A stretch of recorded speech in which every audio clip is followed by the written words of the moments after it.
You are faced with the dynamics daily when you wake up of people trying to manipulate you, because the world is selfish. Everybody seek their own interest, what they stand to gain. Even your friends, there are friends that belong to you that are manipulating you.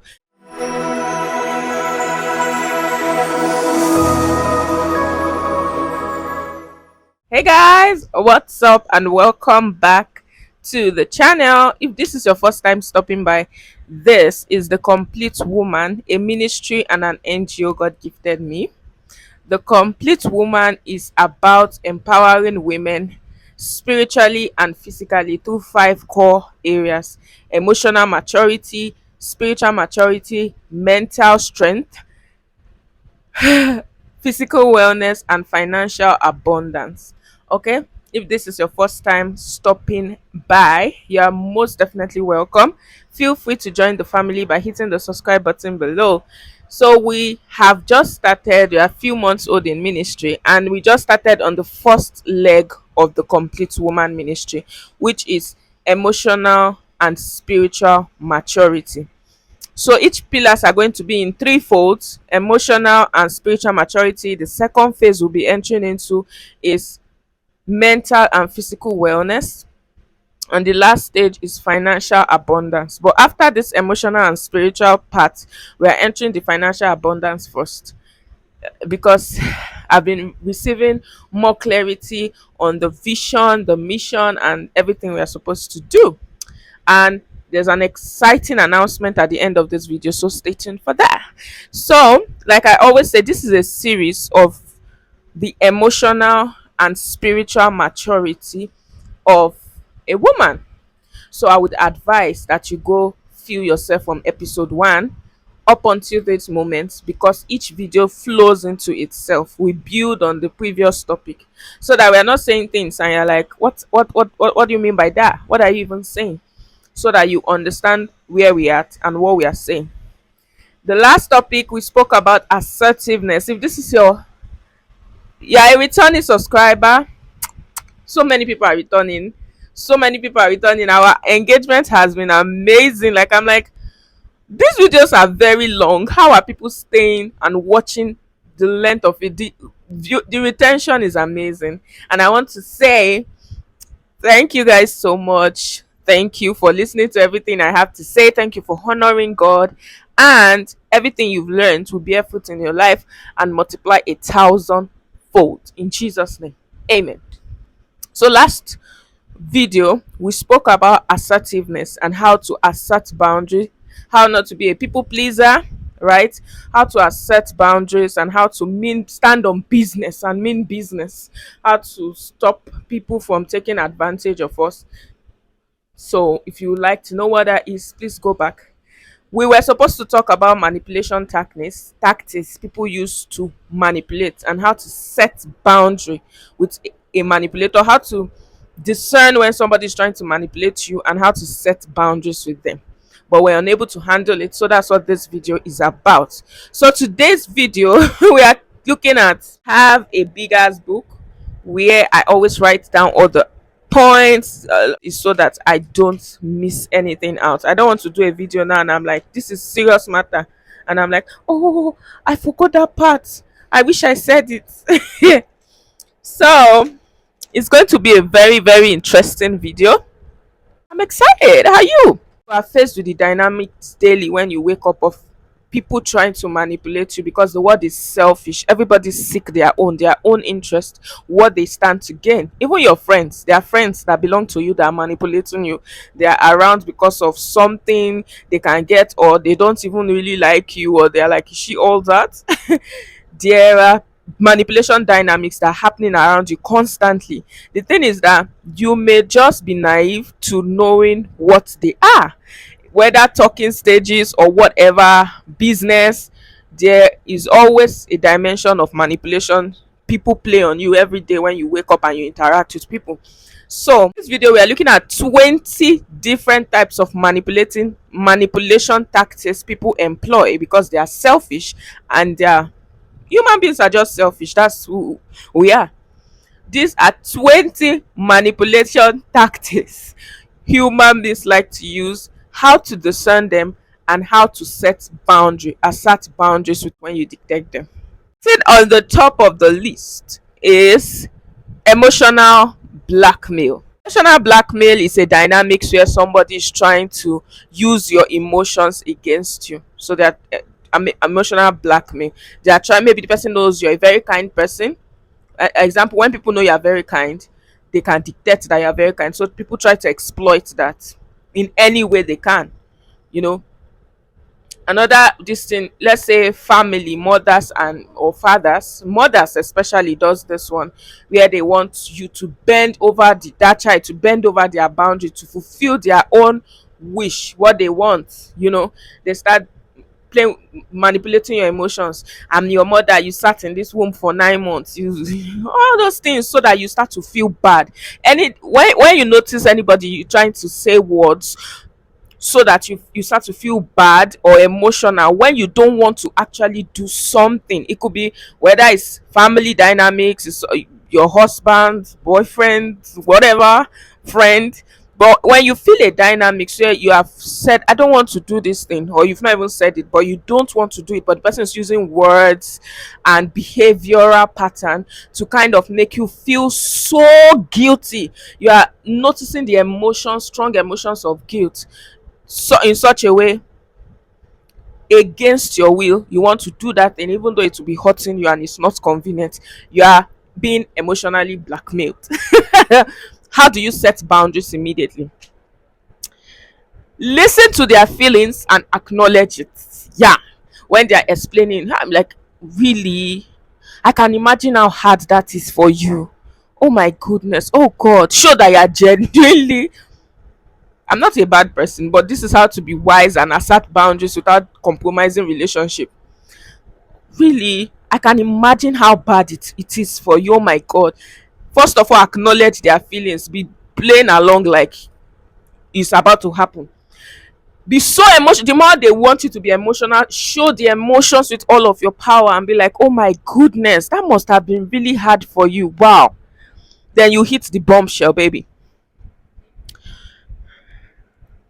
In a case where some people is a blackmail of something that transpired between the both of you, and they are trying to make you feel bad for make me wanting to set certain boundaries, or in the relationship, they want to feel bad and they exaggerate things. You clarify that, but that was not how that happened. This is not what I meant. This is what I meant. Don't say, oh, you're a liar, that's not this is not how I meant it. This is how that I remember that happened. This is, you clarify it. You be so quick. Don't let them talk on you too much and say things and exaggerate things you did not say.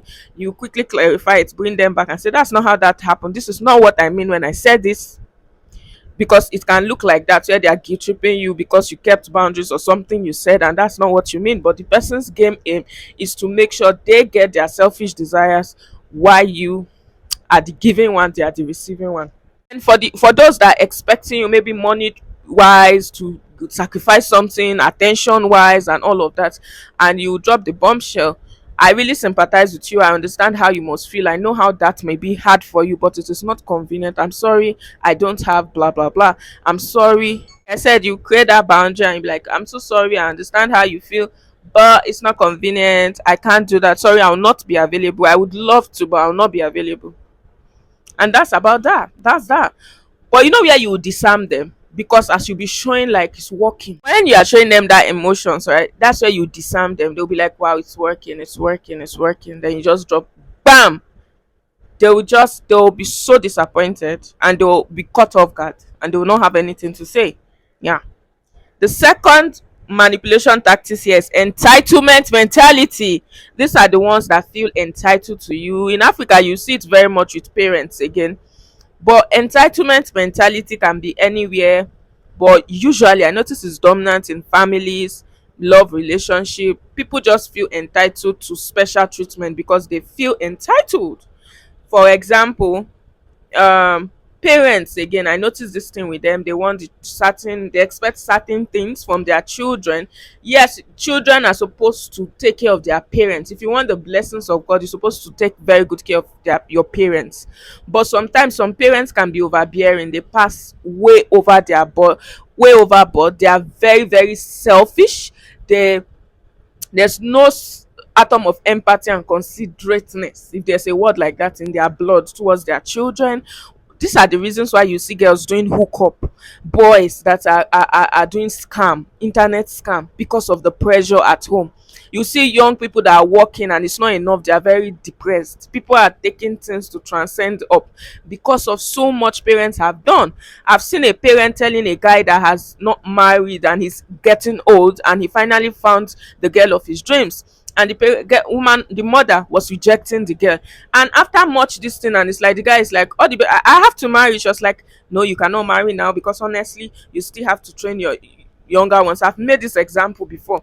I'm like, does that even make sense? You are ready to sacrifice the life of this boy because you feel he's entitled to train your rest children? How does that make sense? And entitlement mentality can go way overboard when the person is giving. And I'm not saying this for people that, if somebody's in your life like your parents, you should know you should honor them, you should know you should respect them, you should know you should provide for them. But when the dynamics is shaken into something toxic, again, if you've been following this video up to now, we've spoken about all this emotional wounds and abuse and trauma, and you just know it's time to set boundaries with this person. Okay, so these ones they communicate with do so these ones, I said communication will not do much. Yes, because I've noticed an entitled person with the entitlement mentality, they have a certain aggression towards it. They are very toxic with control. They have this entitlement, almost like they own you. Usually there's something maybe they've done for you in the past or something, so they could easily bring that you're an ingrate, very ungrateful card. It's good to be grateful, appreciate people, have gratitude, learn to give back kindness. But I'm all for not standing when it's you are trying to, you feel you own that person, you feel they need to give you way more still, is wounding them. I don't believe in it. At that point, set boundaries, and the only boundary for this type of people is to run away.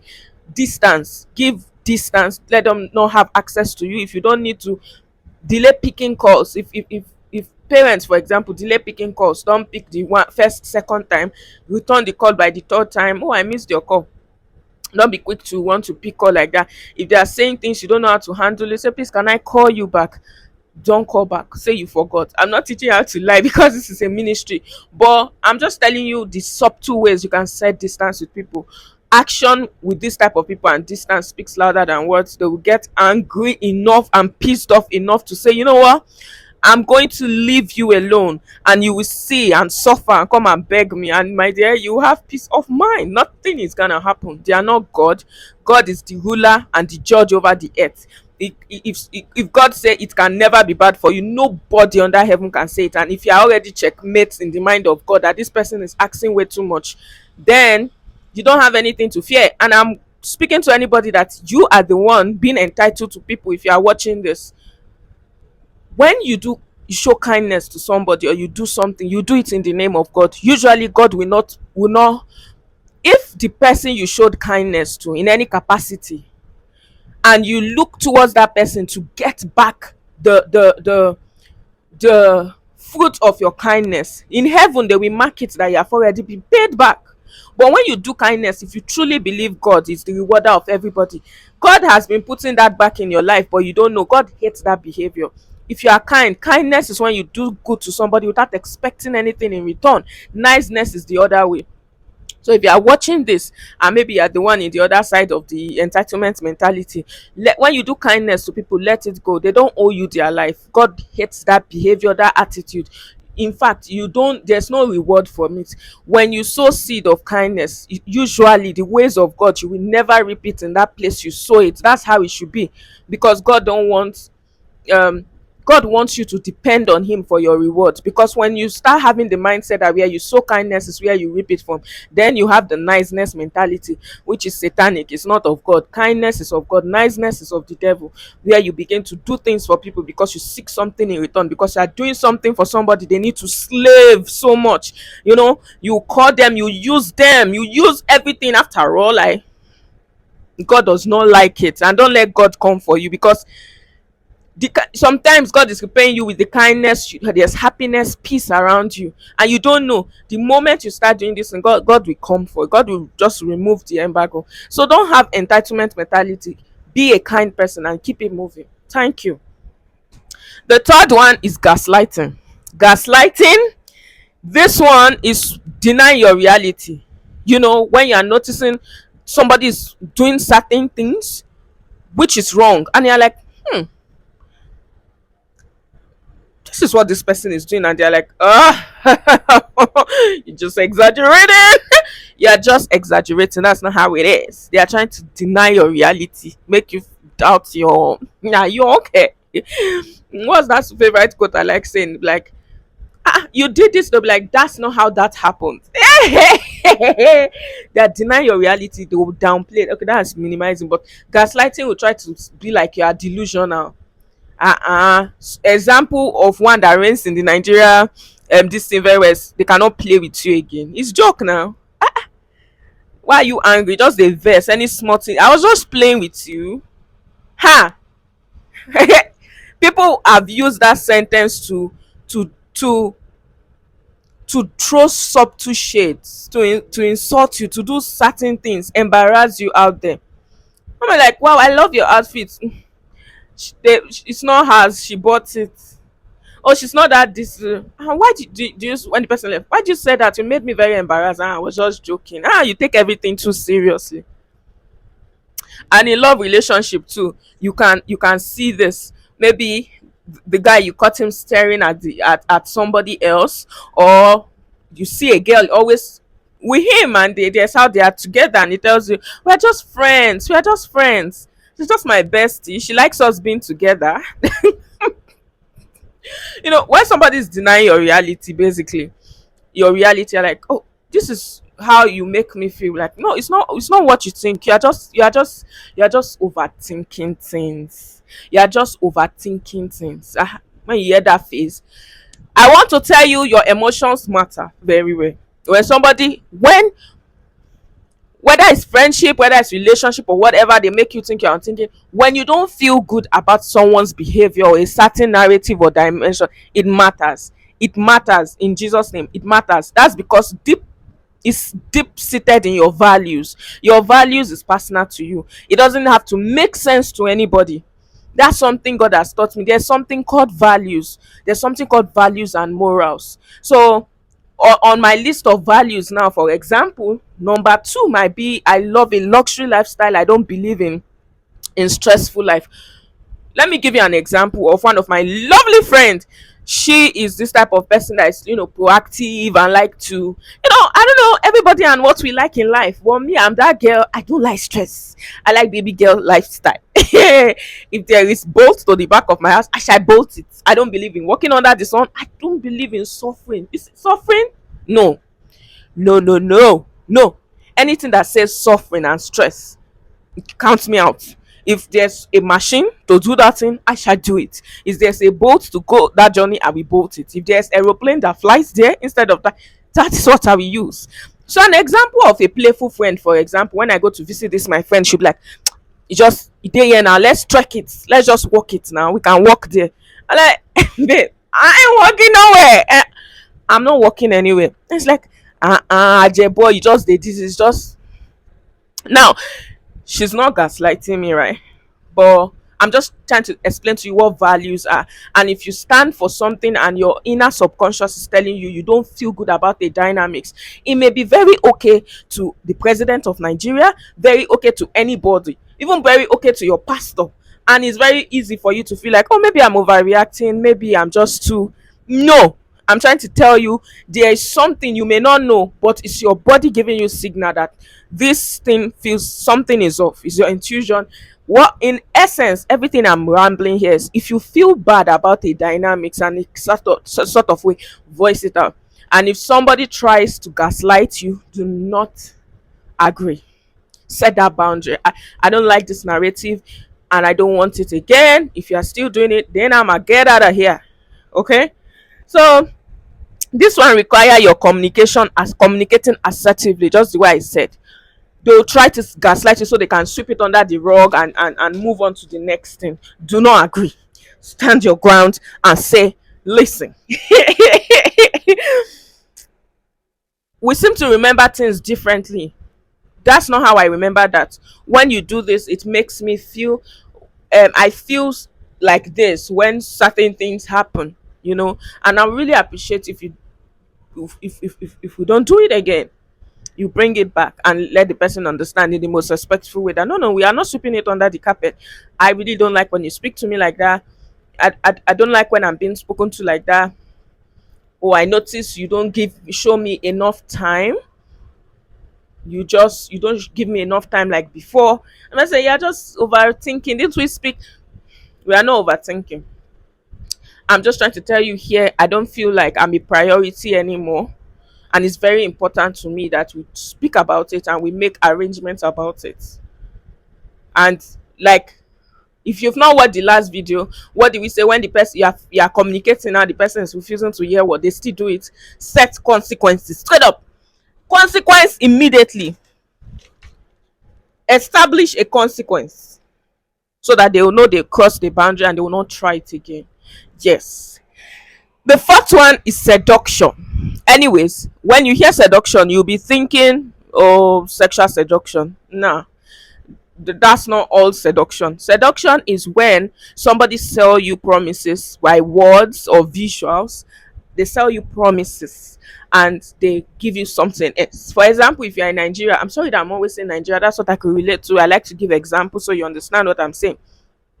When we buy wigs, we have spent money. The wig now come and the wig is not what I bought, what I ordered versus what I got. That's seduction. The person seduced you by showing the thing on the internet that will bring you in, right? And when she delivered something different. It's the same thing with the sexual whatever. When somebody seduces you, use sugarcoating words, behavior, attitudes, as well as other complex this thing, so that they lure you and take advantage of you, either your money or anything.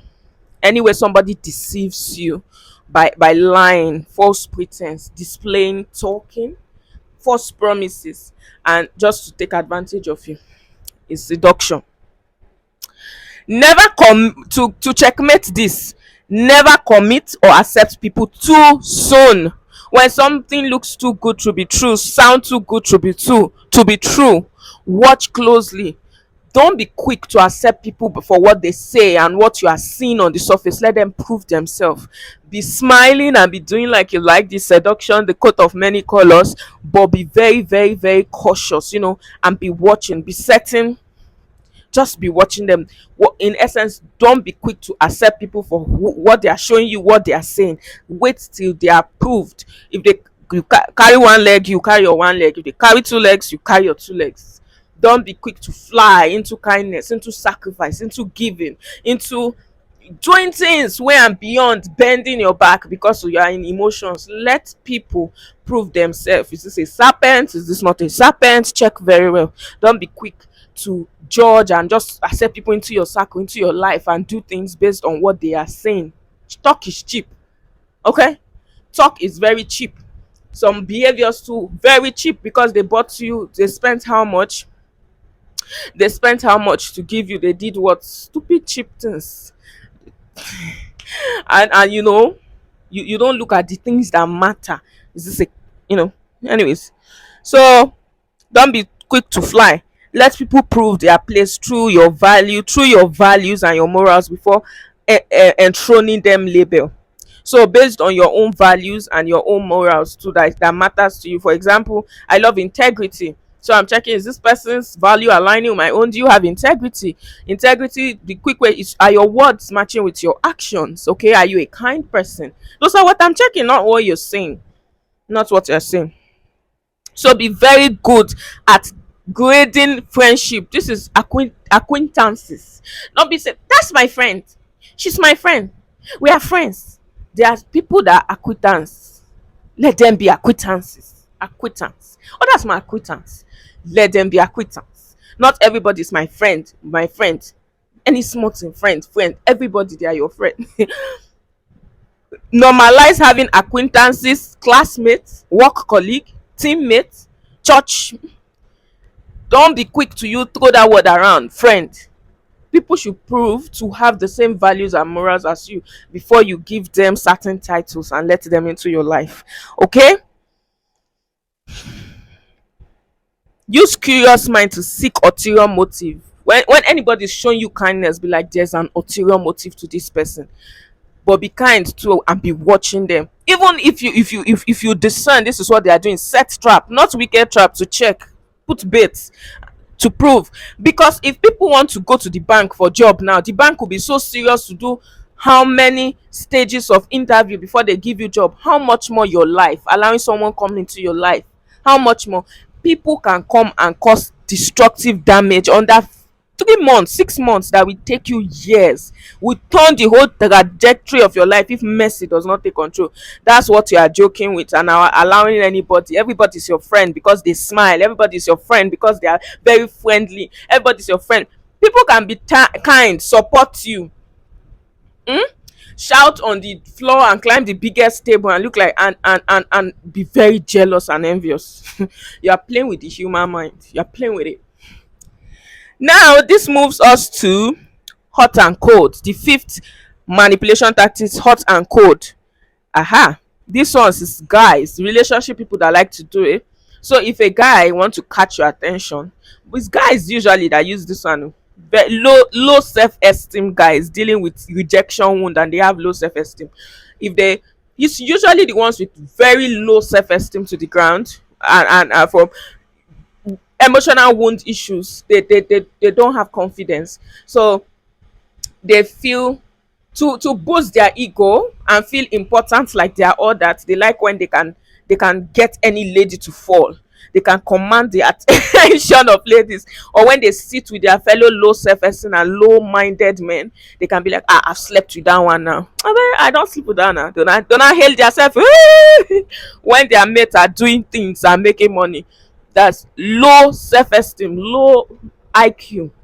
That's what they like to do. You see them, they can invest so much money into their looks, their carving will be so mad.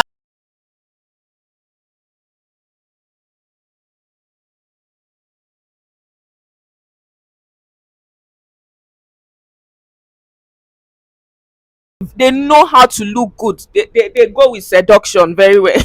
They know how to look like the next best thing, but they are destiny empty promises. That's what you are looking at. So they know how to do hot and cold. How they do it is like, they show you all of this attention. All of this attention is still a type of seduction too. Then when they notice the lady has fallen or she's interested, they withhold that affection immediately. Then when then she start to chase them. It's, they are playing with your psychology. They try to chase them, they withhold it. Then when it's looking like she's about to give up, they will come back again. So they'll be making your brain to get high on dopamine, calm down, high on dopamine, and you that you are naive to all these things, you'll be flying and going there. And that is how to know a woman with low self-esteem too. I'm sorry, but it seems that you have it, because people that have high self-esteem and think good of themselves, the guy will try it once and they'll be like, excuse me, you ain't coming back here. He will not have that access to you because you'll be very angry enough not to even allow it. But let's see what I say. Best response for hot and cold is move, mirroring, or cutting them off completely. Good. Like I said, if someone like me, somebody cannot even see me to give me hot and cold. Who the hell? Oh, there was a case of somebody that think they could use hot and cold on me. But excuse me, you know why it is funny? because I'm nice, I'm kind. I'm nice and kind.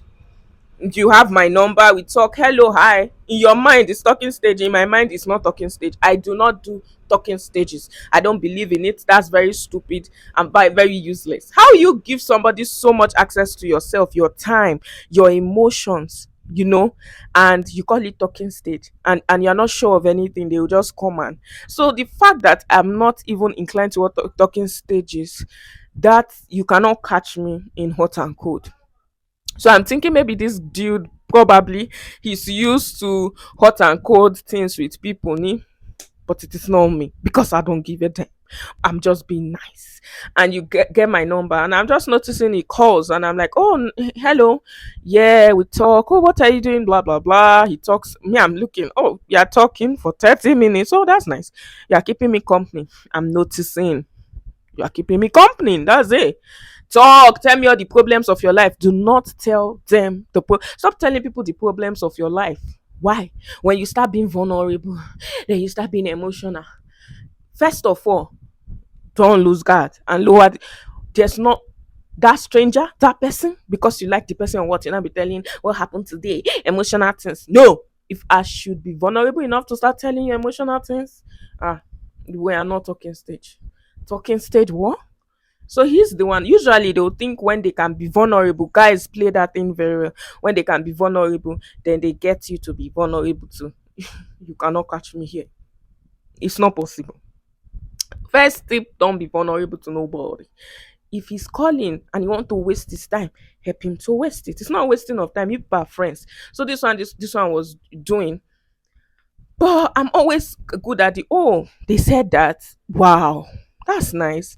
How was your day? It was fine. Oh, so what do you do today? Nothing important, just business. Already the talk is supposed to be boring enough for you to get out of my phone, but they will just manage to still stay for 30 minutes. If you want to bring ideas about politics or things that are important to me, yes, I can talk, I can vibe with you like that, but you are telling me vulnerable things. I will even advise you. He said a lot of things that I even advise, God wise, and many other things. But all the best.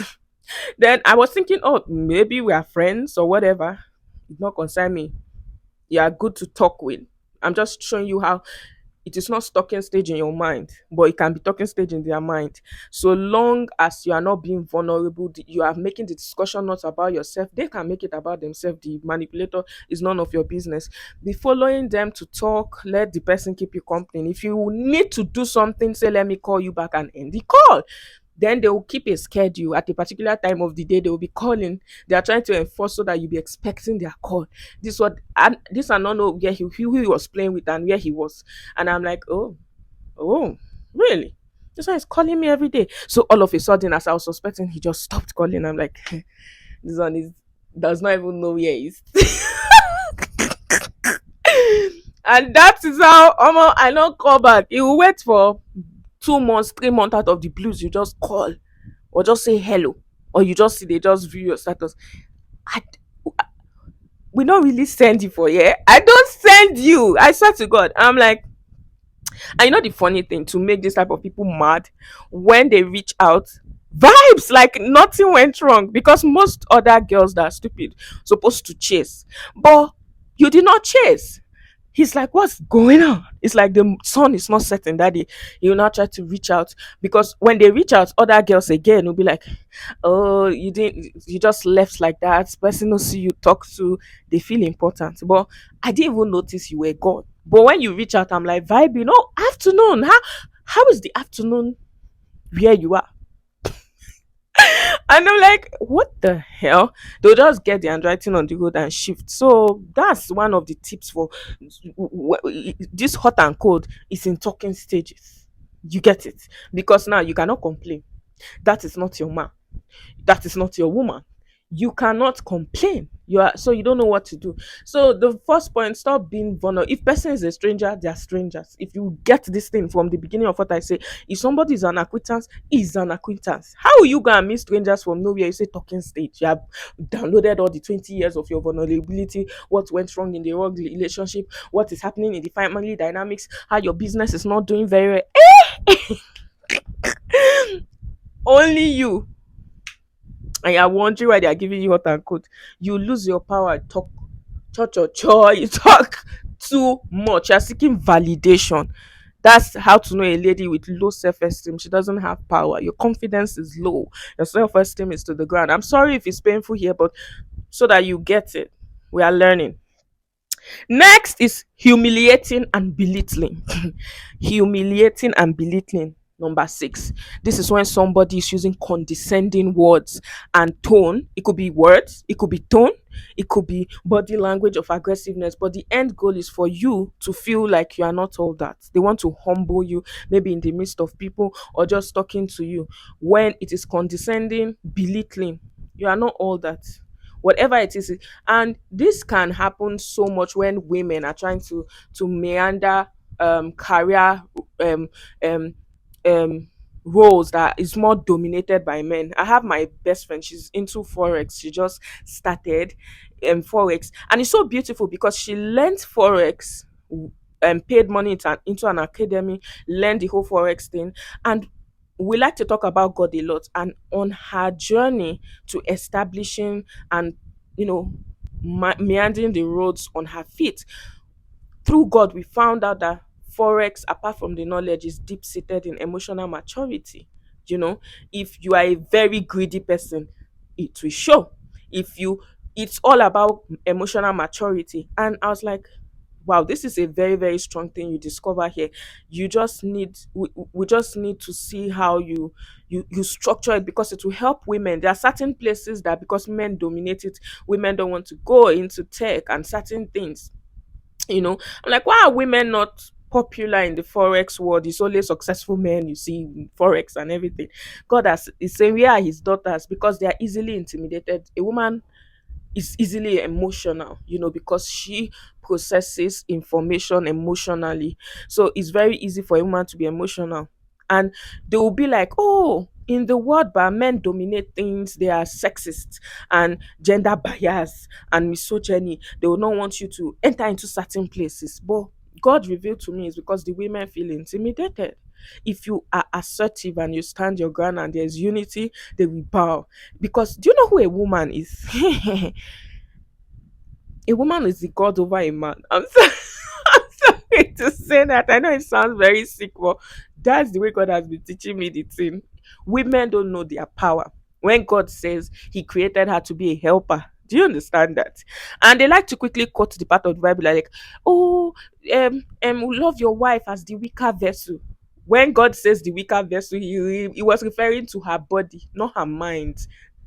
Don't have mind. That's your help me. Do you know when God says a gender is your help meet, you should go and sit down, carry the Bible and study. Study when God say that means there's a place your head is not correct and she need to help you with. Don't play with the female gender. God revealed to me a secret here. Men receive data emotionally, and they like to say women are emotional. And when God revealed this thing, it made me laugh, because that means men are the ones that are babies. They are very emotional.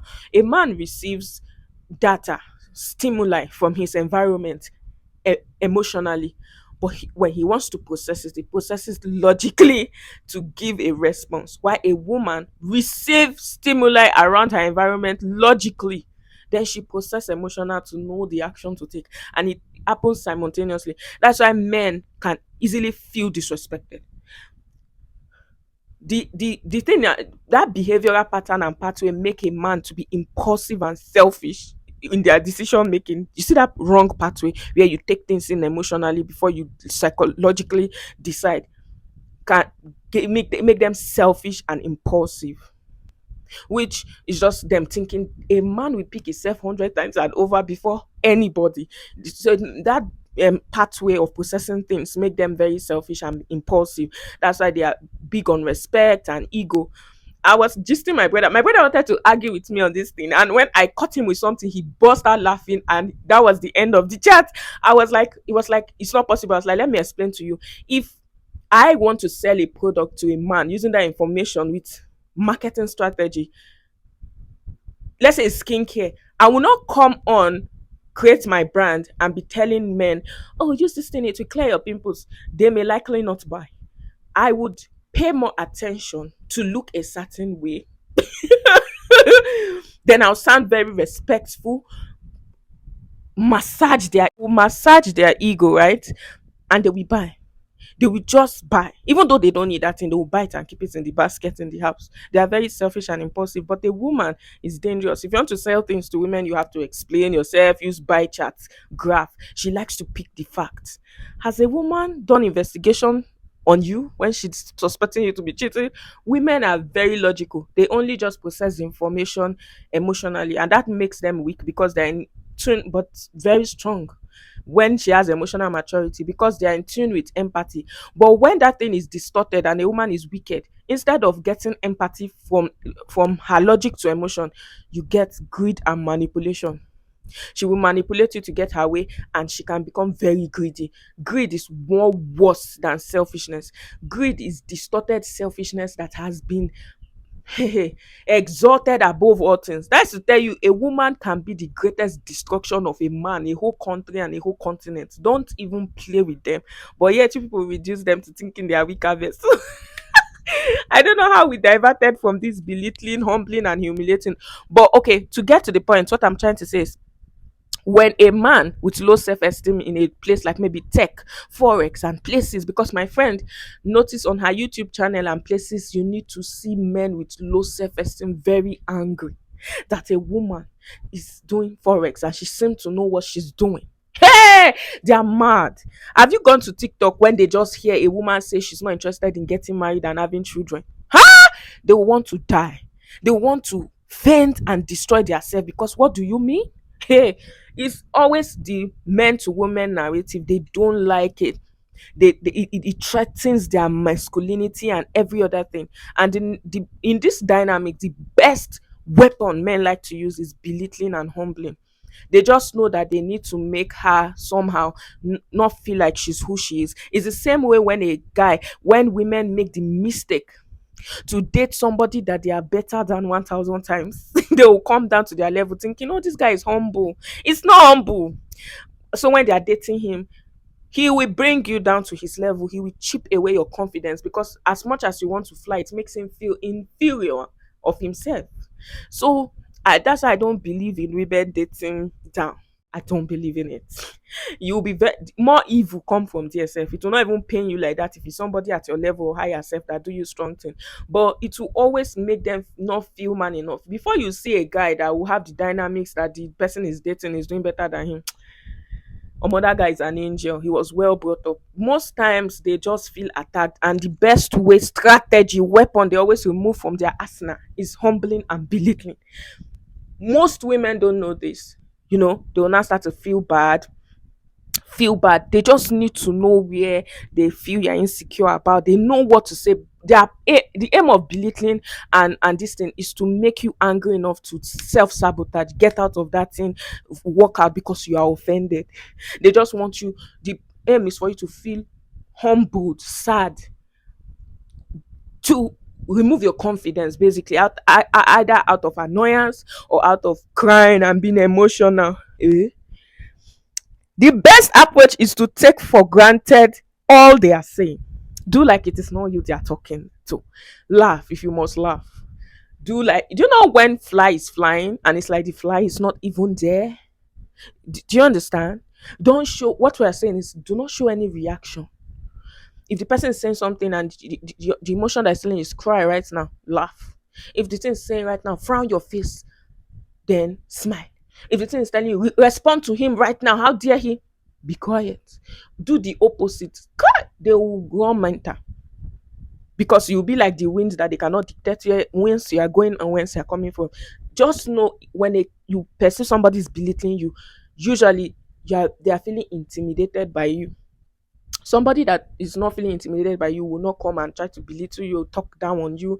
They are scared of your potential. In a feel any case anybody is belittling you, talking down on you, you are feeling belittled, the person is scared of your potential. That is not the time to be angry. That is not the time to be emotional. That's not the time to back out. That is when to apply pressure so that they will not sleep well at night. Yes. Don't exchange words. Don't feel like you need to explain yourself or anything. Just let them be. And I be using things, because if you're insultive, I'm like, excuse me, I'm not going to tolerate being spoken to in that manner. What will you do about it? I'm not going to tolerate being spoken to in that manner, or just, you know, do something else. Or see, it can be many opportunities, but I'm very good with savage reply. I know, just let me not teach you bad thing. It's a ministry. But what I'm saying is, do not feel intimidated. Don't back down. Apologize if you need to. Just and some case times belittling and humbling is so you react negatively in the eyes of the board of directors or other people watching. Use the opportunity to prove that you're a woman of character. Just imagine saying, I don't know why you're throwing tantrums right now, but as a what general manager to the man, I think you're supposed to embody and show respect, emotional maturity. Anyways, there are ways to this thing. There are ways to this thing. There's nothing like feeding the manipulator back their food. They will not try you like that again. Number seven, passive aggression. Passive aggression passive aggression. These are people that like to keep malice. Malice is an example of passive aggression. Maybe um usually the emotional blackmailing people are usually they like to do this a lot. Passive aggressiveness is when the behavior somebody uses for you when they didn't have their way with whatever request they ask for. They start to give you passive aggression, malice. They withhold affection, maybe in love relationship. Even parents do it to their children. They withhold the affection. The way they used to smile with you, they withhold it. They keep malice. If you talk to them, they'll not answer. They don't greet anymore. They carry their face. You can see it in any dimension. It even be at boss, your working place, dynamics of somebody that used to want you to do, so used to give money and overdo yourself. And that day you're like, no, I can't do that. They'll be giving you passive aggression, body cues, banging doors, not looking at you, answering a certain way. You know, this childish behavior. The answer: respectfully ignore their entire existence. That's what I wrote here. See, if the person is elderly, make sure you greet them. If they did not answer, don't stop greeting. Honor is very important to God. When you see them, they did not answer in the midst of people saw that you greeted good morning, they ignored you, and it was so embarrassing. Don't take it to heart. Tomorrow, still greet them. If people are plenty there, still greet them. Be greeting them not because you're expecting a reply from them. Shame will catch them along the line. They will start answering from mm. Then later, morning, they'll just see. Do not take account to the way they are behaving. Move on like everything is wonderful. If you want to ask them a question, go and ask. If you want to say congratulations when something happened in their life, go with all smiles. Congratulations. If you want to gift them, move with them like you did not notice they are doing anything. That's how to deal with a passive aggressive person. But don't stay in their space. So it's when you need, it's important for you to greet, interact with them, brief with smiling face and happiness, and leave there. They'll be tired. They will give up because you are not feeding the energy.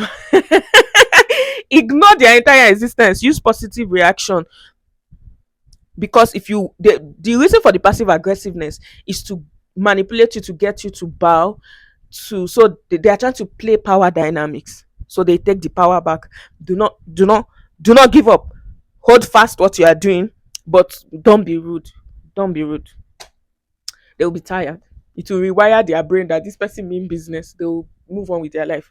The eighth is playing the victim. Ugh, I hate this one so much. Playing the victims. Number eight, they like to play the victim card. It's Jesus. They are the only one the whole world. Do you know what they say? Playing the victim. The person is always the victim. They're always the one the word is on the shoulders. They're always the one that the other person is at fault. I don't know how to explain this, but you should know when somebody is playing the victim card. It can come in many ways. It can even be between you people going, the person wronged you and someone is listening, and they'll just play the victim card like they are the victim. They can even start to cry and crumble. And you know, their mother died and their father died. That's why. Someone can play the victim card too because they want you to give them money. They will not tell you it's only one leg they are walking with. The life have been so cruel and evil, and many ways people can play the victim card. People will be very lazy. They make choices not to take the bull by the horn, make sacrifices, make risk there. So their life end up being useless. God have mercy. And each time you're like, Mom, you're old now. What do you have to say for yourself that you ended like this? They will remember, tell you all the things they encounter. That person, how their parents were not good enough to train them well, how the government was the reason why. But there are people that were under that condition have gone worse things with you and they made it through. And I'm not being harsh because Jesus said this. It's like many excuses you are saying on the last day, God will raise up people that had it worse. That means everything is a choice. Everything in this life you find yourself is a choice. You're supposed to be angry enough to fight it. There's answers to everything. Nothing happens by chance.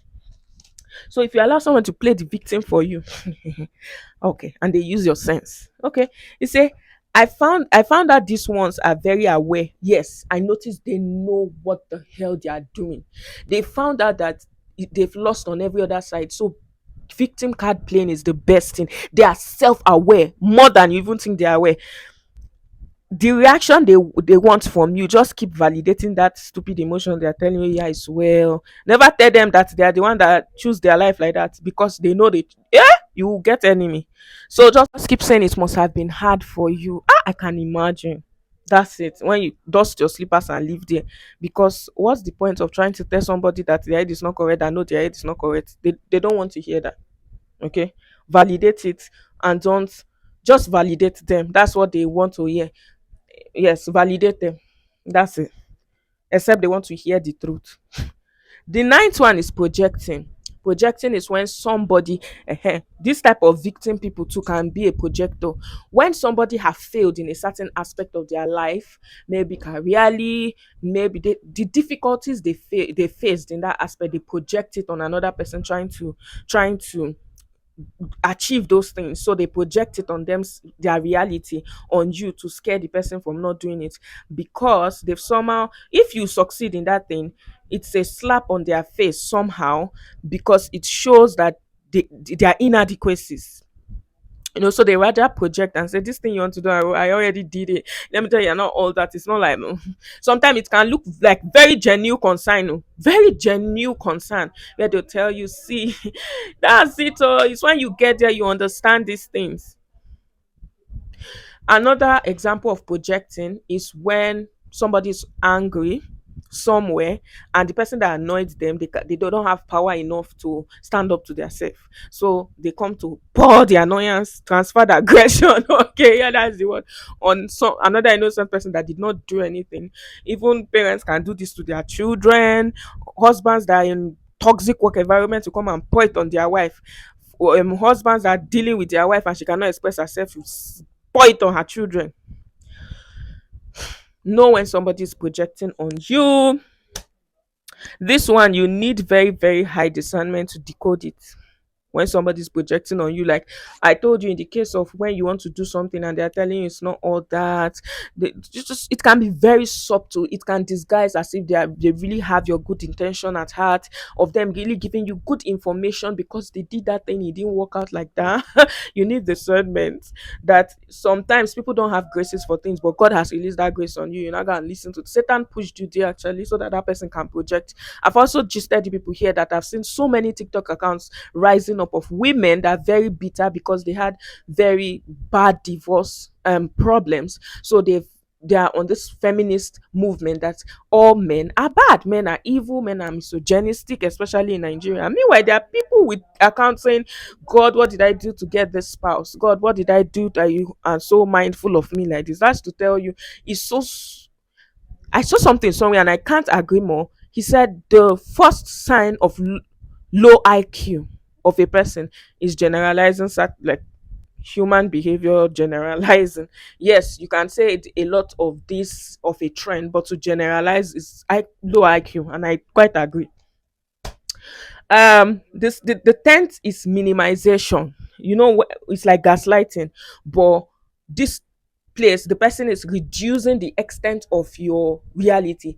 Gaslighting people now, they are denying the existence completely. Minimizing people now are not denying it, but they are reducing it. That it's not, you see, someone says That never happened like that. That is gaslighting.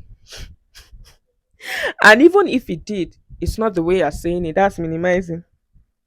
And even if it is the way you're saying it, then you made me do it. We'll know that one later. But minimizing is when person's reducing the extent of the hurt, the pain you feel, or reducing the extent of something that happened, and it's like minimizing the way your experience with it, minimizing it. Oh, you're exaggerating. That's not, it's not that deep. You're exaggerating like that. Oh, why would you feel angry because of something this little? Something this little. They're just minimizing it. People do this unconsciously a lot. I actually, they minimize unconsciously, usually because they themselves have been, especially in Nigeria, we have been brought up to like take a lot of shit, especially from our elders, to so much that you can't even stand up to yourself and with your peers again. So when you want to stand up, you don't like certain things, they just minimize your experience or anything and be like, oh, you should give accommodation to people and something like that. So they do it a lot subconsciously because it's a norm and a cultural distance. Probably most times because they can't even stand up for themselves either, you know, in that area. So they try to question or challenge your reality. Stand on your ground because this is deeply rooted in your values. Just the way you saw, I was trying to say with gaslighting, it's almost the same thing. Minimizing and gaslighting, minimizing is a cousin to gaslighting. So it's just like people just denying and belittling and reducing your existence, so you don't need to get angry, you're overreacting. uh So stand your ground so that they will not try that thing again. 11, denier. This person, this a liar. This is a liar. When the Bible say every liar will go to hell, this one is even saying it did not happen. it Nothing like that happened. I don't remember. It's out of their memory. That's a blatant liar. So you'll be like, obviously, communicating won't do anything because this is a liar. Just give them consequence immediately. Again, if you don't know what consequence is, watch the last video. We spoke about that in length. Consequence is when you see somebody is moving mad and it is time for them to know, maybe you cut them off completely, remove certain privileges with speed. Consequence can come in any form. It's not fight, but just to say, okay, you are moving like this. That's nice. That's nice. I know what you're doing. 12, blame shifting. That's the one I was talking about now. Now, it never happened like that. And even if it did, that's not the way it happened. And even if it happened that way, you probably made me do it.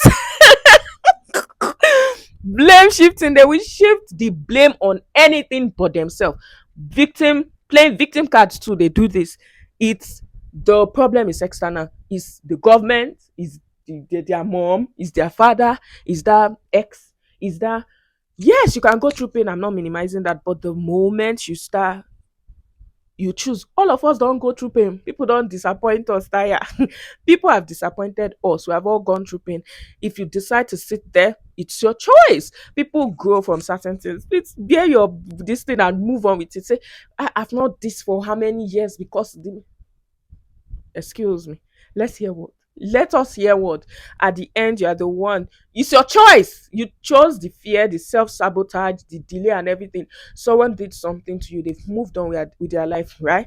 You gave them so much power and strength that they still have effect over your life, your destiny, your choices. When they've moved on, maybe they're even eating rice and still here they are, and you are proud about it. Please, please, God is just looking at you. I'm not minimizing what you went through, but all I'm saying is at the end we learn from things and we move on. It's not okay to shift blame. That's for that. Then there are the other ones that are shifting blame because they don't want to take accountability. Maybe in relationship, maybe parents, maybe bosses, maybe even employees that are working with you, maybe even friends. They just don't want. Some people lack accountability, so they just shift blame. They shift blame. They shift blame. Why do you do this thing to me that I don't like? Because I didn't have choice now. They can shift even on the puppy in the house. They can shift it to anything. The table, they just shift blame. Anything but themselves, they just dodge everything like that. They just shift to the blame. Yes. You made me do it. A combination of mirroring and communication will do the trick. Good. There's something I'm going to be saying a lot when I'm talking about other this thing, and it's mirroring. According to AI, they claim mirroring is a kind of manipulation, but I don't believe it completely. I feel everybody should know how to mirror. I'm going to teach all my children, especially my daughter, how to mirror people. This is the way. You know, when I told you, when somebody come into your life, don't be quick to put them somewhere. One way you'll be watching them, to another tactics is mirroring. That's why I say, if they carry one leg, you carry one leg. If they carry one hand, you carry one hand. Don't do more than them. Before following people the way they follow you like that. That's what I'm saying. And sometimes some people will be genuine. You actually just move. Like sometimes you sit down like, oh, let me give this person the benefit of a doubt. Let me move. Do three things, two things. Take my two steps and watch how they respond. Then watch their character. And it tells you a lot whether you should withdraw. Sometimes I do that too. I'm like, okay, let me see the character of this person. Let me step out of the zone and do the. Then you just see their character, you be like, good, nice, that's nice. You just see everything you need to say. But now, when you are stepping out to do that kindness, it's some you didn't go way and beyond. It's something you could part with. It's just to find out who is this person. That's why let people prove themselves. But listening to the body language, the way they are saying things, and their action is not matching. Yeah, integrity is everything. Be paying attention to other cues and just be like, nah, this one does not have the same values with me. Next, thank you. So the next, which is 12, guilt tripping. It's a type of emotional blackmail where somebody is using everything, so you feel so guilty for choosing yourself, so guilty for setting boundaries, so guilty anything anybody does or says, so that you to the point you're feeling serious guilt. It's a type of still blackmailing. Of course, like I said, this can be draining. Hey, they will guilt trip you to the last. Be willing to be a bad guy. Yeah, at that in assertiveness, the last time, what did I say? They will call you names, wickedness. You don't explain that you are not wicked. Own that. You have to over explain, and it will not be enough.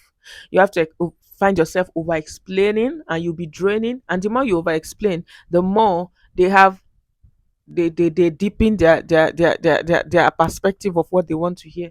So you say, on any battle you will never win. Just be the bad guy. Just own up to being bad. That's it. And they usually know what they are doing. 14, trauma bonding. Aha. Trauma bonding is when somebody is codependency. Like somebody may have gone through a heartbreak, broken relationship, and you are the, what's the word they used to call that nonsense? Rebound. Good. They are using you to heal from that person. Know when to know that dynamics. You think you are there sitting down. What happened? They'll just be talking so passionately about their ex, and you can your brain is telling you, this person, you think it's pity. You are a rebound. When they are healed, they are gonna leave you high and dry. So don't do trauma bonding with people. When you ask them what happened, be very sure they've healed, they've been single. Make sure they've been single after their heartbreak for a considered number of years, maybe 1 year, 1 year max, at least, or two. So 1 year is okay. No, they've been very happy being by themselves. Don't go and date somebody that just came out of your relationship now. You'll be a rebound, definitely. Do not allow just anybody share your traumatic experiences with you. There is something called witnessing trauma. You start to change topic when it's getting too intense. Never worship it in your mind. Like I said again, this one, it could be you that trauma bonds mistakenly. So what I'm saying is, when, especially when you're getting to know somebody, except you people are dating, and then there's no problem, because this type of things will be very good to form very good connection. But a case where you just sharing too much traumatic experience with somebody that it's like this, people don't know where you are, don't do it. Don't do it. You can trauma bond and be and all of that. Number 15, love bombing. Love bombing. These are the ones TikTok people used to complain about. This is when a guys will shower a lady with gifts and attention, like it's like seduction. It's seduction now.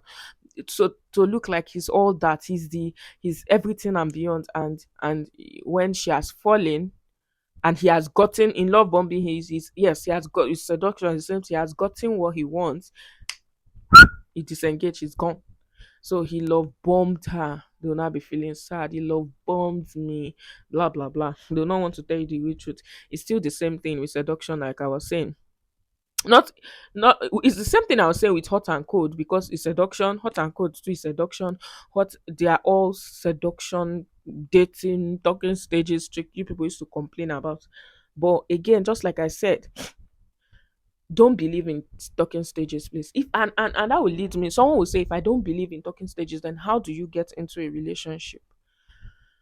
Omo, just if you started from the beginning of this thing, I told you God has the person he wants you to marry. God sees you as a queen and a princess. If you're a guy, I don't know if guys used to what this, you're a king. Okay. God knows who you marry. Why would you want to be checking everybody, reducing your value up and down, doing try and error here? When go to God, and God will usually tell you, come, let me work on you before I show you the person. You people are not just happy to sit with yourself and be alone. You don't like it, and that's the problem. You think the issue to your problem of loneliness is somebody. No, the problem for your loneliness is self-reliance. God needs to teach you how to be self-reliant by knowing your strengths and to rely on him for your weaknesses, not relationship. So the usually the way God does his things, when you are ready and the preparation and the timing has set, maybe the person will you speak to the person in a dream, show the person visions, the person will have impressions and not. So my microphone battery was down. Thank God I saw it. So sorry about the audio. We have to just manage it. So like I was saying, usually God knows who the person is. So when it is time, God will bring you people together. I'm sure the discussion between you people, of course there'll be a time you are talking, getting to know each other, but most likely than not, the way I see it, the way God does it normally, the guy would be like, oh, I like you. Now he's coming with direction because he has a conviction where God is leading him. He has sought God in prayer. Because now God tell him, say, this is your wife. And God will tell you too. Maybe this is your husband. Or he'll tell you, this is what your husband will look like. Or even if he doesn't tell you, when this guy comes, the way Christians do it, you're not going to be like, God, see this person saying this person. Do you accept the person? And God will give you his go ahead. And so that now you people are coming into relationship straight, not talking state. That's the rubbish. That's the most stupidest thing. Now you people are coming into relationship. Now this person is your person. Do you understand? Now you can lower your guard. You can be yourself. No, you can small by small tell the person everything. This person tell you everything, and you people get to know each other and just grow before you know. And usually you get married within a short period of time because that is your husband. Why will you be delaying? That's your wife. Why will you be delaying? Compared to the way the world does it, all these names, love bombing, hot and cold, talking stage. He this. Yeah, talking stage. You even hear some of them are doing the talking stage for 6 months. Ah, daughter of Zion, is that how the low self-esteem is? Is that how desperate you are? God has everything you ever need. God has your spouse. The issue is that God will always demand a kind of accountability where God doesn't want you to want to date this guy, be with this guy from a place where you are of lack. You can't be with yourself. You're supposed to add value to his life as well as you add value to your life. So God will want you to face yourself, and you people don't like staying with yourself. That's the problem. That's why you don't like the way God does things. So I do not believe in talking stages. I'm sorry. It's either you're my husband or thank you very much. Okay, the next is playing on emotions: fear, anger, sympathy, love. People like to play on your emotions. If they know you're somebody that like to get angry very well, they will play on it. And if you want to play on your anger, someone can play on your anger so that you feel entrapped to them, or make you look like a bad person in the eye of people. People can play on the aspect they know you are very kind to take advantage of you. People can play on your this thing because they know you're desperately looking for love to get you to take things from you. People will play on your emotions of fear. Always try to discern motives. If you feel compelled or persuaded, it is definitely manipulation. Good. Agree, but don't do it. Keep them guessing. If you notice on my tactics, agree but don't do it. Give a very very sincere excuse expressing your apologies. Like for example, if somebody is playing with my kindness and I know you're playing with my kindness, and I'll be like, yeah, I'm going to give you on Thursday. Yeah, I'm gonna give you that, and on Thursday I shall disappoint you. And I'll be crying self and be like, I never knew it was going to be like this. I knew all along. Am I a liar? No, I'm not a liar. I don't want to teach you bad thing, but you are manipulating me. Excuse me. The reason is that they will not try you like that again. They'll be very angry. They'll even hate you. The point is that I always look for what to make them not to try it again. That's the point. Thank you. Number 17, assumptions. Assuming people's thoughts and intentions. When they are when people assume your thoughts and intention, is manipulation. Oh, I used the money to buy it. I thought you want it. Ooh. Oh, I gave her your number, him your number now. Oh, when you check very well, there's something they have that is going to benefit them there. So they now mask it under the thought is what you will want. The thought is what you said because you did that. Do you understand? Do you understand what they're saying? Enforce boundary, because I'm trying to say something, but this person is playing with your intelligence. Warn them. Want them never to try it in their life. And if there's a consequence, let them feel that consequence. But this is when people assume your thoughts and what you want and help you make the decision before you got there. They've helped you make that decision. They've made the choice for you. And there's nothing you can do about it. They've made the choice for you. Don't say, oh, okay, that's fine. No, nothing is fine here. They'll keep doing it. Let them feel your wrath. Number 18, using jargons and complex English to confuse, intimidate, and manipulate. Speaking big language so that you don't feel competent enough. This is a scenario like the belittling one now is still a cousin of belittling, so that the person is scared of your potential. Be very quick to tell them, please, I don't quite understand. Can you go back again? Drop their steez. Please, can you simplify that, please? A good leader, to be fair, has no business being so proud not to say, oh, I don't quite understand that term. Oh, that's a new word. I learned it today. Please, can you go over this and explain it properly? Even also people that want to scam you and they are lying and bringing their false businesses. And please, can you always tell them to explain themselves until their morale dry up? Yes. Keep reinforcing your needs, communicating. And in some cases, when they are trying to try your boundaries and you're like, no, this is what I want. Don't have be using big language as to that's not what you want. Just keep saying, no, this is what I want. Oh, okay, that's the distance of the communication needs to be like, yeah, this is keep communicating your need till they are frustrated. The number 19 is eye service. Hey, eye service. These are the ones doing things so to gain favor. So it's either they're doing the eye service towards you because they want to gain your favor, or it's a dynamics at work, or you and them are competing for something, so they do eye service to that person to double cross you and get the favor, collect it from you. Shame. When they are doing it to you, keep a close eye and watch that person. Like I always say, watch people. Don't be quick to accept them when they are doing things. Some we can even pour their blood inside cup. Don't be quick to accept people by what they say and everything. Use values to vet people. Values is an integrity. It's not when people's words are matching their action. It's not easy to find. Even if you are a boss that you want to employ, always, instead of going with competence, always look for empathy, compassion, love, humility, all these things, because you can always teach people skills. But where to see employee with character is hard. So know the thing that matter, not the foolish thing that does not matter, because somebody is flattering you, gutsing you, telling you you are the best, prostrating down to greet you, giving you all these lies, this flattery and seduction. Look at the core things that matter. In the other case where they are doing it and competing with you in the eye of the big person or the boss, the 3-person dynamics, you to do eye service. So if the thing is life and death, do the eye service more than them. If they carry the boss's bag today, tomorrow, stay outside like you went to we collect the bag and come inside. But that one go long because they can go and do jazz for you to sit down on your chair. It's better you just show your strength, your competence, and be authentic. in the godly way. If that is your place, sorry, no eye service will make them. God, put them in prayer. Go and war in the night. Climb your altar. God will turn the counsel of Ahithophel to foolishness. Do you know that prayer David prayed? Say, Lord, turn the counsel of Ahithophel to foolishness. Because Ahithophel was David's advisor. David but everybody knew the counsel of Ahithophel, how potent and wise it was. That means David felt very threatened when Ahithophel was on the side of his son Absalom. I hope you read your Bible. We are Bible scholars here.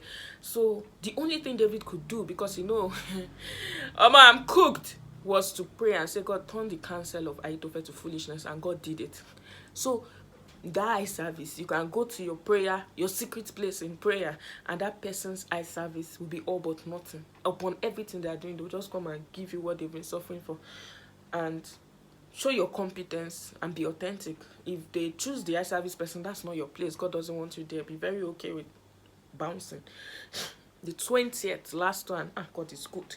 Mirroring. This is the mirroring I've been talking about, that AI claim it's manipulation, but honestly, I don't care. Anyways, if I was in the world, but I'm not of the world, thank God I'm not in the world, but there are some dynamics I will use this to. Mirroring is watching a person and seeing the way they are behaving and doing that attitude back for them. That's mirroring.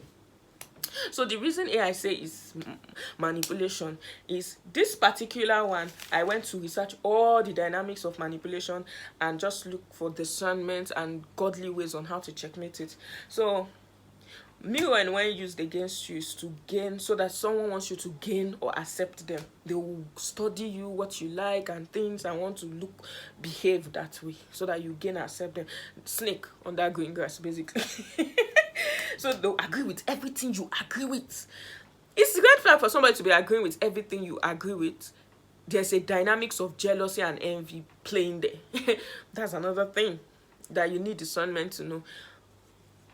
There's nothing good, because it's beautiful to have somebody you're dating and you people disagree. Like, I don't quite agree with that thing you're saying. It's going to be fun. You're going to argue a lot. Not in a bad way, but it shows individuality. He has a different upbringing, you have a different upbringing. It's just fun to have something to talk about. But in case where everything, the person is always agreeing to the fault of, you'll be in your mind saying, wow, perfection. After all this while, I found somebody. When you now lower your guard and let them show you this thing of a scorpion, you'll be like, how come? When? Where? How? Investigate and keep a very close eye. Like I always say, stop flying to accept people by the surface of the nonsense they are showing you and telling you and doing. Even if they choke blood, use values. People don't know how to mimic values. Their brain is too small. People don't know how to mimic integrity. You will know niceness from kindness. You cannot. Can you pretend values? It's not like you go about to be telling them, my values is integrity. I value honesty. I value loyalty. Can you even pretend if they tell them? Can you pretend loyalty and honesty? I'll catch you. You will lose guard one time. So and that's it. That's it for our 20 manipulation styles and tactics. There are other things I want to talk about. Let's see if we are able to do it. So I'm talking about leadership and assertiveness here. I say women always struggle with leadership positions, especially entrepreneurs in society work, culture, office, startups, because of this norm that has shaped society as leadership is only for the male gender. So you don't see women stepping out to take leadership positions because they are scared to be perceived as masculine. Nobody wants to marry them. But if the kind of man that'll feel what's the word? That'll feel child insecure because a woman is taking a leadership position, you don't want to be associated with somebody like that. Please.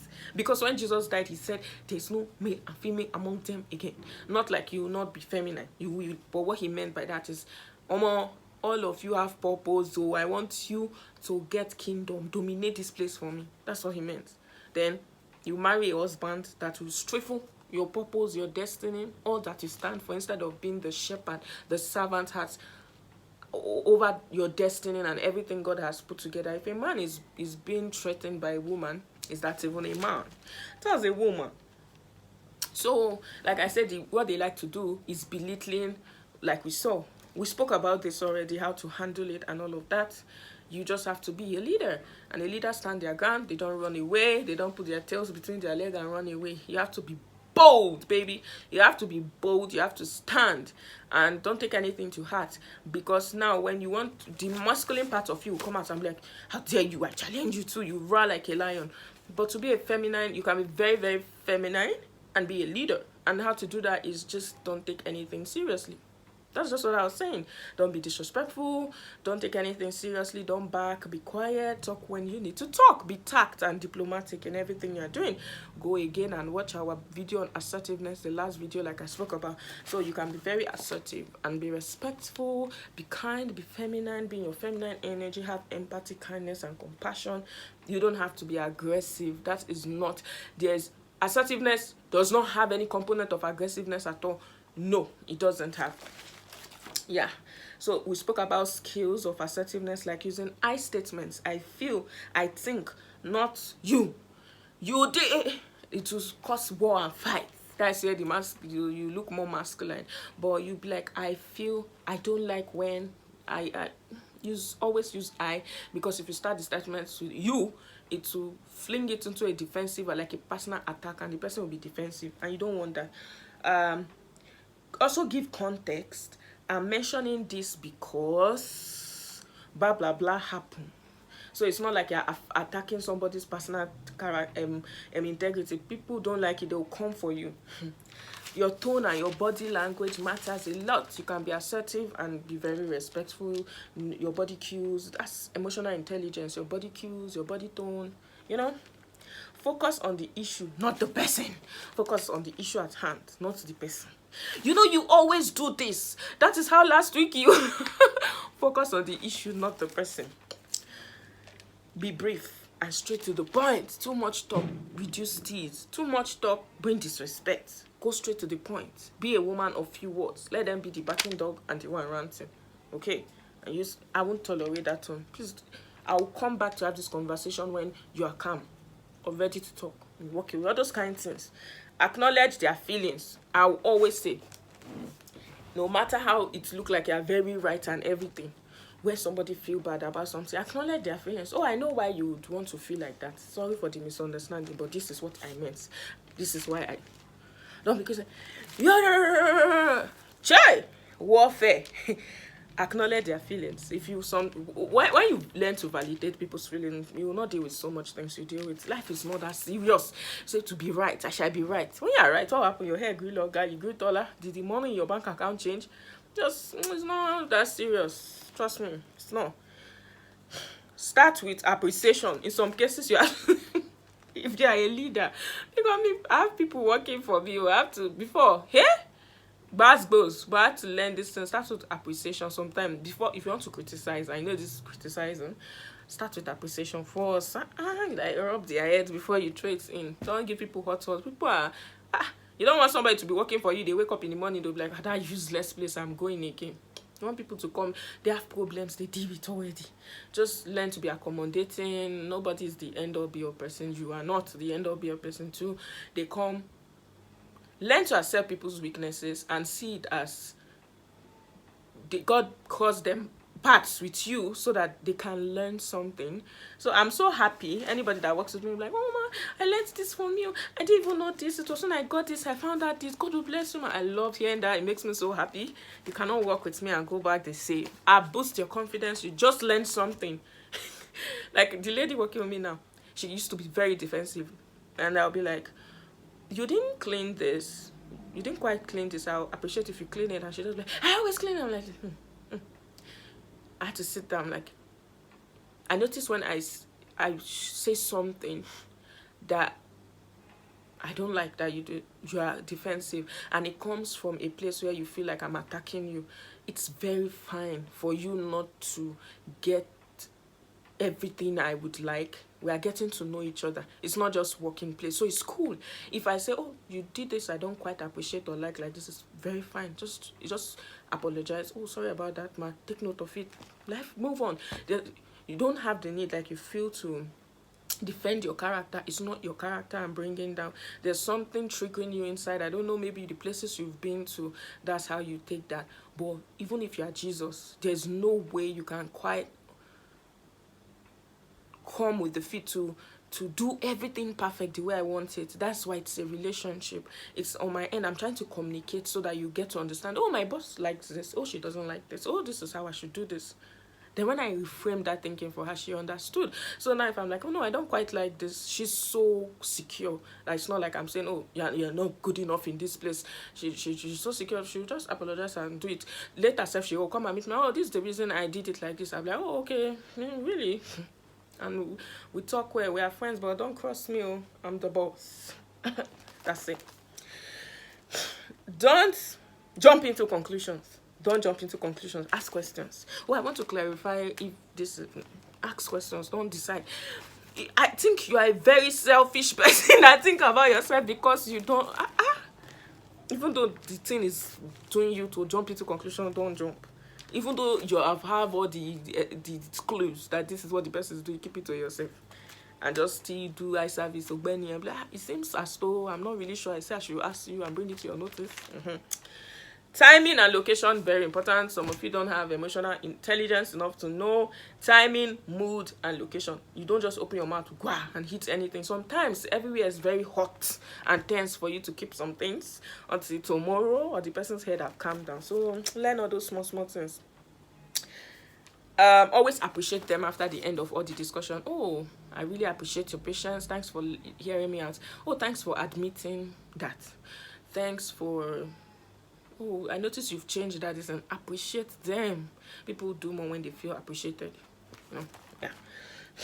And be positive. So there's one other set I did not start with because I wasn't sure if I'll have the strength to continue it. So let's go into those quickly. And it's a set of complicated character types that is a play of complex manipulation due to distorted trauma and thinking pattern. So I'm going to call some of them and we'll talk about it. The first one, they call them stonewallers. A stonewaller is a person that doesn't know how to accept feedback. So if you tell them, oh, I don't like this thing you are doing, or you try to call them out or communicate something or a dynamics you don't like, you activate their stonewalling. They perceive it as criticism and attack against their character. And the stonewaller has come up with a behavioral pattern to adapt to this by building a stone. Basically, they don't communicate. They shut you out. You'll be ranting, nagging. They will not do like a human being is by their side. They shut off completely. No reaction. You can call, is it malice you call it? It's not passive aggressiveness, but they don't want to communicate. You'll be there, and the moment you start talking, they walk up. They don't want to communicate. Nothing. They become a stone. It's like you're talking to the wall, you're pushing the wall, you're saying that thing. They don't give a damn. That's a stonewaller. It's a defense mechanism. Usually the stonewaller grew up with parents and caregivers somehow where they were taught that communication is not the key and is weakness, and communicating when someone is trying to talk to you, they are bringing down your character because they're supposed to be perfect. So you're trying to tell them they have low self-esteem. No, you're hitting a part of their low self-esteem. They're supposed to be perfect. They don't know how to communicate. They see communication as weakness. They see feedback as you saying they're not good enough. It's a complex thing. And Nigerian men and sons have been brought up this way.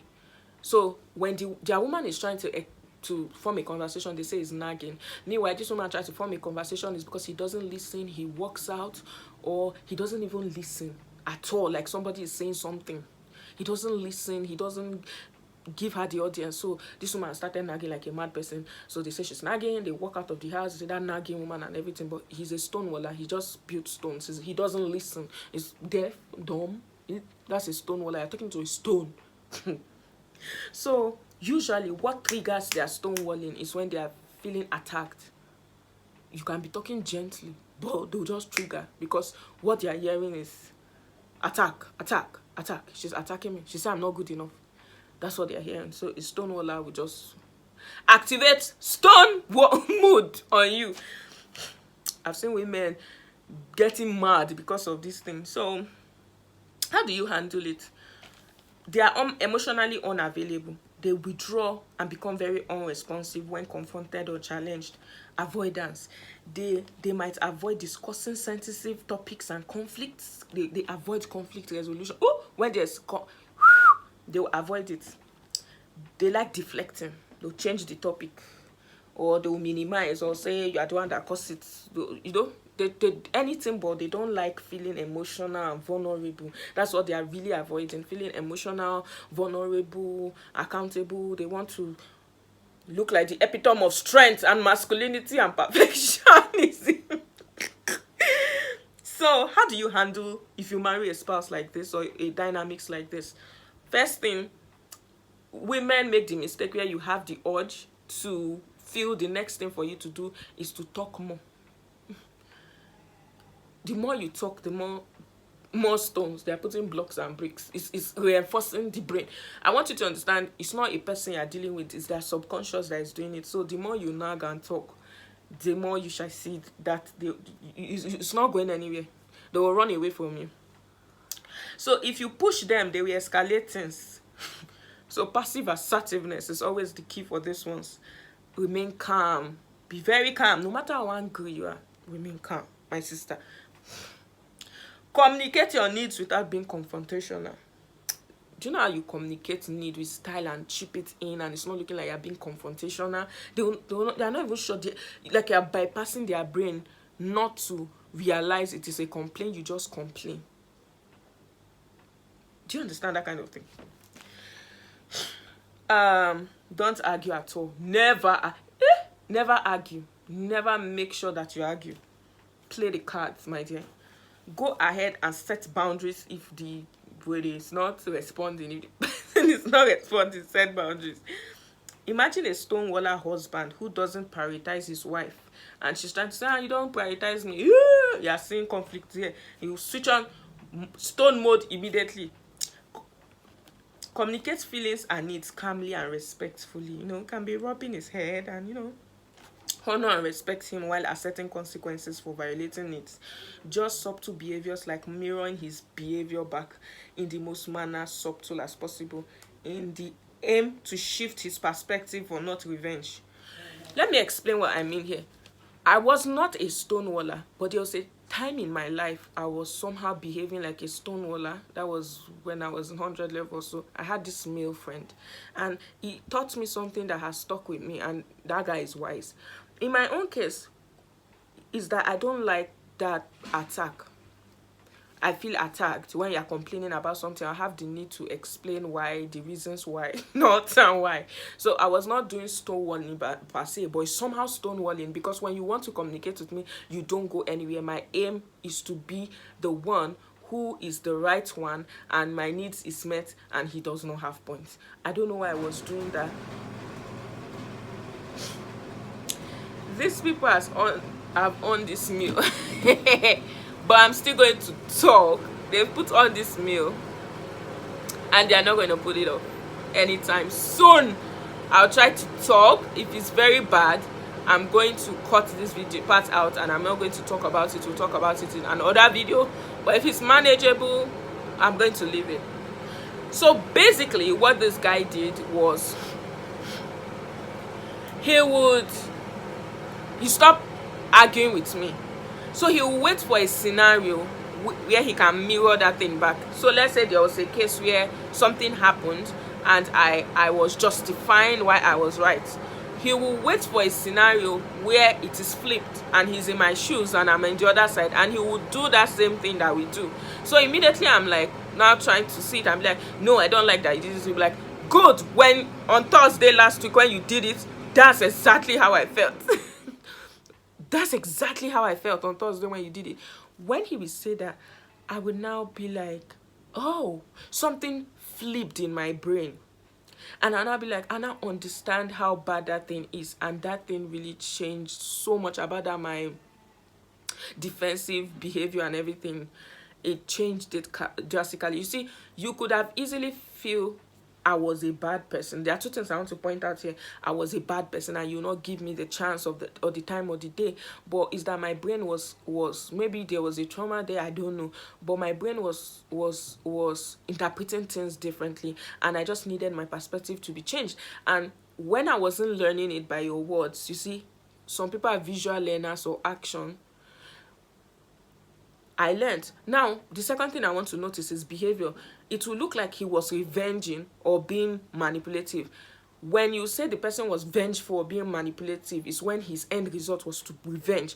But the reason he came up with that behavior and that thing is just his own way to understand. It's like, oh, this person is genuinely not seeing this. And that's how I want you to view the stonewaller. They are not really your enemy. There's something they don't know. So you are looking for every way to bypass that their thinking pattern to make them really understand that this thing they are doing is bad.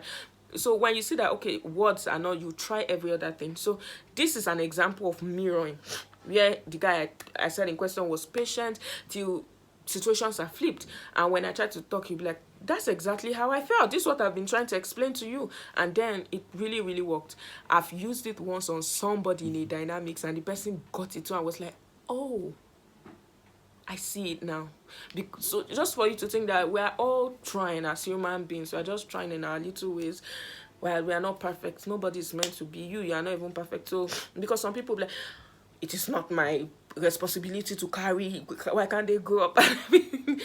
Sometimes just try. Don't. Some people we deal with a lot, or we do so many things subconsciously. So just have affinity to be that patient. That's what I'm saying.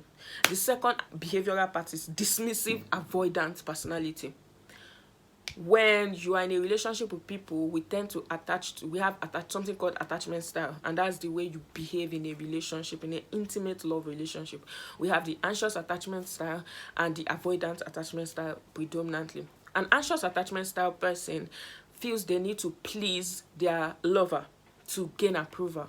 This is because this dynamics of when they were children, they had to perform to gain acceptance from their parents or their caregiver, and there was maybe dimension of rejection going on, like verbal abuse, where they, like I say, generally they just need to please and feel accepted by grades and certain behavior. So they grow up into adulthood with that behavior and anxious that they need to prove to be accepted. They are scared of being when they are not being accepted by their partner. So when the partner is not calling, they are reading meanings that maybe the person is losing interest. If the partner, they will just be looking for clues to say that you are losing interest in them. That's an anxious for you. They always want to, they need continuous what's the word I'm looking for, when you continuously reaffirm them. Oh, I love you. They need to feel secured and assured constantly. If not, they will be very picking things. Oh, it's like, just see me finish. It's like I'm not all that and all of that. That's an anxious attachment style. Then we have an avoidant person. Does not like showing emotions like that. When you show too much emotions, they feel suffocated. They run away. Small. These ones grew up with caregivers and parents that usually beat them or castigate them when they show emotions. They told them it's weakness to show emotions. Stop crying. Shut up. If they want to, they shut them up easily. So they had to bottle in a lot and be big boy, big girl. So they grew up avoidant, very self-sufficient, alone in their emotions. So they don't like showing affection. They don't like love. They want love, but it suffocates them. And somehow these two people like to find themselves. I don't know. Then the anxious will be chasing the avoidant will be running. But you're supposed to have a healthy attachment style. Healthy attachment style is when you are complete and secured in yourself. You know, you don't need another woman being. Then you can be like, oh, let me call my baby. You're not overdoing and underdoing anything. You have to be healthy. But now, there's this special kind we call the dismissive avoidant. Do you know what that is? This is somebody that is already avoiding intimacy, too much being attached. It scares them so much. Then they will dismiss it. Dismissing DNI is now when their partner is like, but you are not giving me a lot of attention. Rather than apologize, they will they'll minimize that your situation. They'll make you doubt your very existence. They'll minimize, they will deny, they will gaslight. That's a dismissive avoidance. They will try to lie like they don't know what you're saying. An attachment style that has issues with emotional connection and intimacy. They're extremely independent and self-reliant. I tell you, I swear, they are cold, stone-hearted. For real. Their mantra is to not lose guard. Don't lose guard. They are wicked. They will not cry. These are the people that will never cry or laugh. They may laugh when evil is happening and cry when good thing is happening. They are distorted and twisted. Emotional childhood wounds where the parents were physically and emotionally absent too. So they grew to rely on themselves a lot. Characters hardly let you in. Yeah? They will be sharing their vulnerable moments. You say lie. Going in their own life, not, they view it as weakness to be vulnerable. So the way to handle these people is remain calm, mirror their energy too, because okay, it's two can play that game, but that's exhausting. But sometimes mirror that energy too, so that you will not be angry and vexed. But how can that sustain? Because they feel okay. Be patient, learn to make them lower their guard. You can get them to lower their guard actually. If they feel safe, they will lower their guard.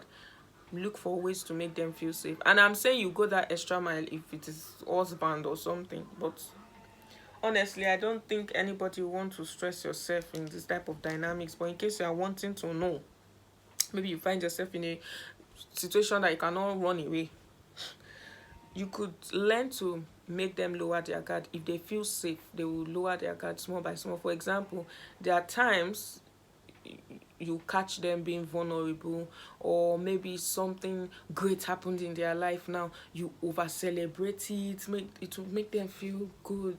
You know, in case maybe they had issue with somebody, they will not tell you normally, but you know validate that they are feeling very well. They will feel with time. What the book of Proverbs says, a patient tongue, yeah, can cook a bone. I've forgotten. Maybe I saw it randomly somewhere. But everybody wants love. With patience and consistency, everybody will give you, no matter who the person is. Make peace with that's who they are. Make peace with it. Then we enter into the narcissist. Narcissism. Everybody know a narcissist. Characteristic of a narcissist: grandiosity, overinflated sense of self and pride. Their leg is not touching the floor. Basically, they are floating. They are the epitome of God. and perfectionism. They can never be wrong. They are perfection. In fact, the world and humanity was blessed with their very existence. That's a narcissist for you. They lack empathy. To say, put yourself in another person's shoe. No. Ooh, that level of spiritual intelligence is a narcissist. Jesus, they will die if they feel empathy. It's not possible. They cannot even just relate to think of the other person for once. No. You say what? We don't think about selfishness here? No. In selfishness we stand. Manipulative behavior. They like to always get their way. They will do anything. They will do anything under the sun to have their way. They will use gaslighting, all the forms of emotional manipulation. They will chip away and erode people's confidence, so that they are the yardstick you'll be beholding for what perfection and success should look like. Even when they are failing too, they'll be under the delusion and of what they're, they hate criticism and feedback. They can become defensive and very hostile self. Angry, vindictive, and confronted with criticism and feedback. See, there's the realm of knowing type of narcissism. There are even people that are narcissists and they are very nice. You will not even know. They talk calmly. You just notice you are feeling drained. You are feeling sad in your life. You are feeling drained, unhappy. But you cannot even pick what is wrong. Your confidence is not the way it used to be before you met this person. You don't have confidence. Your life is the order of their life. You don't have purpose and direction anymore. You're a shadow of yourself. You are I don't even know. There's nothing to learn about the solution of this type of people. Flee. Run away in the night. Run away. Usually you have fear of How to assert boundaries with a narcissist. Establish and maintain firm boundaries like distance. Always be emotionally unreactive. Narcissists feed on emotional reactivity. Like they'll just wake up today and be like, I want her to be angry and cry. They'll wake up tomorrow and be like, no, I want her to beg for mercy. And they will. When you want a narcissist to go mad and they will just die, is when you master your emotions to the point you don't give a damn. Do you know when somebody say, when everything is showing, I do not give a damn. Like you are not that important. When you're supposed to be getting angry, and feel like your life is about to be over, that's when you're very happy. You are your most confident self. You don't let their words get to you. They say something, you are your happy self. That's the weapon of their warfare, and you're taking away that control. Use I statements when dealing with them, because they can choke your knife and shoot you gun. All people that hold guns, they are narcissists, all of them. Surround yourself with support and prioritize yourself. Anyway, this one is verbatim. See, run away. That distance is the best thing, to be quite honest. Anyways, that brings us to the end of, if you've forgotten, we've been talking about self-control under the qualities of an emotionally matured person. We've spoken about self-control towards others. That's what we've been talking about, which is assertiveness. We spoke about love, how God wants you to love people. We entered assertiveness, saying that even as much as God wants you to love them, you shouldn't love people more than yourself. You should be able to discern manipulative strategies and how to assert boundaries and distance with them. Next, and we have completed self-control towards others. Next, we are entering self-control towards God. Yes, very exciting. Self-control towards God. This is the realm of faith and trust. Faith in God. And that's our next topic. I can't wait to discuss it. Okay, it may not be our next topic because there's something about assertiveness God wants us to discuss about, and it's spiritual assertiveness. Spiritual assertiveness in the place of spiritual warfare, when you are fighting war against Satan. How you stand when you want to demand breakthrough. Spiritual assertiveness. You see the way we stand against the manipulation of human beings. That's how Satan is to manipulate in the spirit realm. So there's something called spiritual assertiveness. How you insist and stand and say, Satan, you are a joker. That's what we are talking about. Also, spiritual assertiveness I will be talking about is the fact that Christians they are pathetic when they in defending their faith. They are very pathetic. They hide under the fact that, oh, Christians don't argue. We are children of light and goodness. But in actual fact, it's because they don't know shit. They don't know shit. The Bible says, study to find yourself approved. So I see atheists online and people that don't just believe in God saying so many things about Christians. If you say your God is this, then why is that? And they hide under the, spiritual things are discerned. Yeah, spiritual things are discerned. But sometimes I'm like, tell me the answer to that. Example of one of these things that the atheists always throw towards the Christians is like, Christianity is such a bad religion that, for example, slave trade. The ship that was used to carry black people for slave trade was named Jesus, and it was Christians doing it. And you see Christians mute, looking like mumu.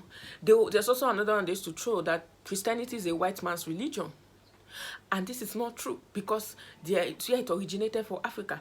You see Christians, they don't know this. They don't know the history of Christianity. Nothing. Just they will now run and use that to hide under what? But they don't know nothing. They don't know nothing. They've taught them so much. They've seen God and Christianity about what you can get from God. Praying for house rent. Coming to pray for money. Coming to run away from Satan and your village people so that they will not strike you and you die in the night. That's what they see God as. That's the relationship. They don't know the characters of God. They don't know the principles of God. The church has glorified Satan and made him seem so powerful by focusing on all the things Satan can do and the bad things. We don't talk about God enough. We don't talk about the characters of God, the principles of God. We don't talk about it. We don't talk about it enough.